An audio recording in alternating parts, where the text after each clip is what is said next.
بسم اللہ الرحمن الرحیم۔ ہمارے ایک ویور محمد ارسلان صاحب نے یہ سوال کیا ہے کہ اسلامی بینک سے جو نفع یا پروفٹ لیا جاتا ہے وہ سود کے زمرے میں آتا ہے یا نہیں آتا۔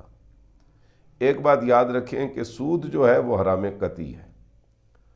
اللہ تعالیٰ نے قرآن مجید میں سود لینے اور دینے والوں کو فرمایا فَأْذَنُوا بِحَرْبٍ مِّنَ اللَّهِ وَرَسُولِهِ، اگر تم باز نہیں آتے تو اللہ اور اس کے رسول کے خلاف پھر تمہارا سود لینا اور دینا یہ اعلان جنگ ہے۔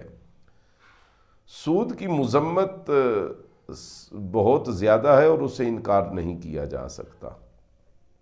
جو سوال پوچھا گیا ہے کہ اسلامک بینک میں رقم دے کر فکس کروا کے اس کے اوپر منافع حاصل کرنا یہ سود ہے یا نہیں ہے، تو یاد رکھیے کہ جب بھی ہم کسی کو رقم دیں، چاہے ادارے کو دیں یا فرد کو دیں، اور اس رقم کے اوپر ایک لگی بندی مقرر کردہ متعین شدہ شرح کے مطابق، متعین کردہ ریشو کے مطابق ہم نفع حاصل کریں تو ہمارا یہ نفع حاصل کرنا سود کے اندر ہی شمار ہوگا، چاہے بینک کا نام اسلامی ہو یا اس سے بھی زیادہ حسین ترین نام رکھا گیا ہو۔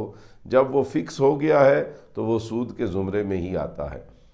اگر شرح منافع فکس نہیں ہے اور اس میں کمی بیشی ہوتی رہتی ہے اور اس میں نقصان کا بھی خدشہ موجود ہے تو پھر وہ مضاربت ہے اور وہ جائز ہے اور اسلام نے اس کی اجازت دی ہے۔ جو حضرات کوئی سوال پوچھنا چاہیں وہ کمنٹس کے اندر اپنے سوالات بھی دے سکتے ہیں۔ کسی خاص موضوع کے اوپر کچھ سننا چاہتے ہیں تو وہ اپنا موضوع بھی بتا سکتے ہیں۔ چینل کا نام ہے سید عطا اللہ شاہ بخاری آفیشل۔ اس چینل کو سبسکرائب کریں تاکہ نت نئی جو ویڈیوز ہیں اور اس قسم کے معلوماتی مسائل وہ آپ تک بر وقت پہنچ سکیں۔